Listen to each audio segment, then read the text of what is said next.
Nahotki shu dushmanlik bo'lsa, kimsan Mirkomil boy shuncha davlat, shuncha izzat obro'yini nahotki o'z xalqiga dushmanlik niyatida to'plagan bo'lsa, agar u o'z hamshaharlariga g'ayrlik qilsa, Ubaydulla Jumfurushnikida yig'ilganlarga bir farangi boyning zavodini Anjanga ko'chirib keltirmoqchiman, ashining maslahatiga boraman deb aytarmidi? Axir o'sha paytlarda barcha boylar topganini xorijga sotish bilan band, zavod qurish hech kimning yetti uxlab tushiga kirmagan. Behisob daromad keltiradigan bunday niyatni hech bir boy oshkor etmas edi. Lekin Mirkomil unday qilmadi. Aytdi: "Bilsa bilsin, uddasidan chiqqanlar harakatga tushsin" dedi. Dedi-yu, o'ziga do'st emas, g'anim orttirganini, bu g'animlar o'zga yurtlardan kelib yurtini, diyorini bosib turgan o'ruslar emas, o'zining o'zbeklari ekanini juda kech bildi. Ko'pni ko'rgan Mirkomildek uddaburon inson ham omadi kulib boqqan odamni begonalar emas, avval bosh o'z yaqinlari ko'ra olmasligini juda kech angladi. Anglaguniga qadar hamyurtlari joniga ora kirish, ularni o'ris istibdodidan himoyalash yo'llarini izlab sa'y-harakatlarini topmadi. Kultepaga masjid, madrasa, musofirxona, kasalxona va hammom qurishni rejalashtirganda o'zining manfaatini ko'zlamadi, aksincha halovatdan ayrildi.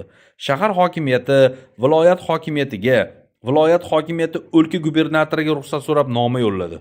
Yig'in va muhokamaning adog'i ko'rinmadiki, ish joyidan siljimadi. Uyezd mahkamasidagi yig'inga boyning o'zini taklif etishdi. Mirkamil Mirmo'minbayev o'zlariyami? Ko'zoynagining tepasidan mo'ralab savol qotdi. Hashamdor stol yuqorisida o'tirgan semiz yuzli harbiycha yengil boshli kishi. Bu bepisand gap boyga og'ir botdi. Harbiycha libosini kishi savolni davom ettirdi. Taks, bu stроительствоga tsel nima tsel? Mirkomil haybatli, uncha-muncha inson zoti yaqinlasha olmaydigan bunday mahkamalarda shu qadar sayoz, bema'ni savollar berilishi mumkinligini tasavvurga sig'dira olmas edi. U hayratdan yoqa tutib turganda, boshliq tatarbashara kishi tomonga shoh tashlab so'radi. "Selni nima aytamiz?" "Maqsad muddao", javob qaytardi tatarbashara kishi.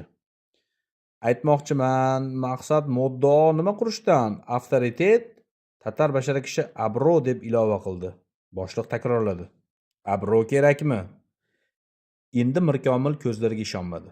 Tushuntiray desa, boshliqning stoli ustidagi semiz qog'oz pahlamida ko'zlagan barcha niyati-yu maqsadlari qayta bayon etilgan. Tushuntirmay desa, so'lqinlagan lunjini osiltirib o'tirgan boshliq merovroqmi? Boy o'yini o'ylaguncha o'zi atayin dovdir tabiat qilib ko'rsatayotgan boshliq qog'oz taqlamini varaqlay chakkasiga 2 qat qalin chiziq tortilgan sahifasini ochib, Mirkomilga sinchkov bo'zraydi. Yuzi lunji taranglashib qizardi va labini qimtib, lunjini shishirib tatarbashara kishiga nimadir deb po'ng'illadi. Tatarbashara kishi bir qo'zg'alib olgach, chala-pulpa o'zbekchaladi: "Bu qurayotgan uchrejdiyalar faqat sartlarga xizmat qilsin emish ekan. Kasalxonada to'lka sartlar lechit qilar emish, hammomga faqat yerlik aholi palzavatsiya etarmish. Bu qanday gap bo'lay?" Mirkomilning tarvuzi qo'ltig'idan tushdi. Musulmonlar kasalxonasining talablarini, musulmoni kofir bir hammomda yuvinish oddiy insoniy odobga xilofligini tushuntirmoqchi edi. Birdan niyatdan qaytdi. U ko'nglida tug'ilgan toza niyati va nima sababdan 5-6 yildan buyon cho'zilayotganini harchand urinmasin, rahmatli otasining vasiyatini ro'yobga chiqara olmayotgani boisini to'satdan favqulodda anglab yetdi. Endi o'ylab ko'rsa, harbiycha kiyingan boshliq ilonning yog'ini yalagan ekan. U tarvuzsimon yumaloq kallasini sarak qilib kulib irjaydi va "Vot bunda", stol javoniga imo ishora qilib, "Ko'p svideniyalar kirtirganlar. Tak что shutga ketmaydi. Bay. Davay дружно a to". Mirkomil o'rischani chala yarim gapirar. Uncha-muncha tushunsa-da, o'zini bu tildan mutlaqo bexabardek tutar. Shu hiylasi ayrim o'rinlarda ish berib qolar edi. O'sha safar uyezd mahkamasidan chiqib ketdi hamki, bir necha kunga dovur qulog'ining tagidan, tilining uchidan "дружно" degan so'z arimadi. Дружно, do'stona, ittifoq, birlik, har kim uddasidan chiqqan yaxshiligini aytmasa, savobini ko'zlasa, shum niyat bo'lmasa, shuda do'stona yashash. Savob istasang-da savobing boshqalarga gunohdek botsa, u holda kim do'stu kim dushman? Svideniyasi ko'p emish. Ko'p svideniyalar kiritganlar deydi. Hay, istibdod maqsadda kelgan o'sha harbiy boshliq toifasidagi qorni, miyasi to'la g'araz odamlardan ginasi yo'q. Lekin unga kim svideniyani keltirgan? Mirkomilboy haqida ko'proq svideniyalarni kim unga yetkazishi mumkin? Iskandardan shubhasi yo'q. Uning atrofida aylanishadigan boshqa g'ayridin bo'lmasa, u holda kim uni sotadi? Turli davralarda yig'iladigan barcha tanish basharalarni birma-bir ko'z o'ngidan o'tkazdi. Boshi qattiq qotdi. Mirkomilboy ko'nglining bir chekkasida aylanishayotgan shubhani ilg'adi-yu, ilg'agani tiliga ko'chishdan qo'rqib o'zini chalg'itishga tutindi. Tutinsa-da nahotki deb takrorlayverdi. Rotminster, Razalion qalin muqovi orqasidan tepasiga chaquvlar deb yozilgan varaqni olib, uni dahani ingichka polkovnikning stoliga qo'ydi. Xona sohibi varaqqa erinib ko'z yugurtirdi. Ishonchlimi? Homiza tortib esnab so'radi u. Har xabariga mo'may olyapti janob oliylari. Polkovnik chaquvchi degan yozuv to'g'risidagi ismni o'zicha shivirladi. Keldi. O'qib bir zum o'yga cho'mdi-da barmog'ini nuqib turib so'radi. Manavining o'zi nazoratdami? Xuddi shunday janobi. Polkovnik bas deganday kaftini qulog'iga bosdi. Gapi bo'g'izda qolgan Rotminster tisarilib tashqariladi. Eshik yopilar-yopilmas polkovnikka jon kirdi. U o'tirgan joyidan enkayib, javondan qog'oz tiqilavergandan semirgan papkani oldi va ochdi va oxirgi varaqlarga ko'z yugurtirdi. Shoshib, yutoqib, undagi so'zlarni hijjalab, yangi keltirilgan varaqdagi yozuvlarga solishtirdi. Taks, qori chakki emas. Kamilboyni Toshkentgacha qo'shni kupeda kuzatib borgan. Boy Toshkentda Olimjonboyev ismli kupes bilan uchrashgan. Taks. Olimjonboyev haqida.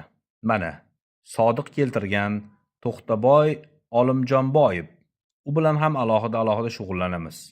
Taks boyning sarf-xarajati, bankdagi davlati, keldining nazoratida. Taks yaxshi. Polkovnik yangi keltirilgan varaqni qayta boshdan nazardan o'tkazib bosh chayqadi. Bundan xabarimiz bor, dedi shivirlab. Shu payt telefon jiringladi. Polkovnik zo'r mamnuniyat bilan telefon dastagini qulog'iga bosayotib, qomatini rostladi. Polkovnik Sashalskiy eshitadi. U tinimsiz bosh irg'ab, nimalarnidir tez-tez qog'ozga qayd qildi. Nihoyat ko'rsatmalar tugadi shekilli, to'satdan ovozini ko'tarib, "Bor janobi oliylari", dedi topishmoq topgan boladay qayirib hayqirib. So'ng orom kursining qirg'og'iga ketini ilintirib o'tirdi-da, yana ma'lumotni cho'qib hijjaladi. Anjanning 3-qismida yashovchi Madrayim hojinikida yig'in bo'ldi. Mirkomilboy raislik qildi. Mazmuni sart o'g'lonlarini soldatlikka jo'natmaslik, maslahat, da'vat, ha, yozma da'vat tayyorlagan. Polkovnik biroz jim bo'ldi. So'ng yana gapirdi. Ha, ertasiga mana bor.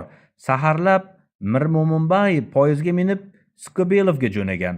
Farg'ona gubernatorini qo'lga olishga uringan. Nima dedingiz? Ma'lumot keltiruvchimi? Ha, janobi oliylari.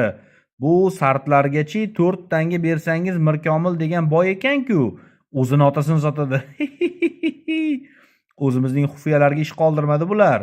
Razalionning bir o'zi, balo-u, bir o'ziga 20 ta tinimsiz ma'lumot yetkazib turadi.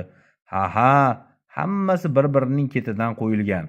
Xotirjam bo'ling janob oliylari.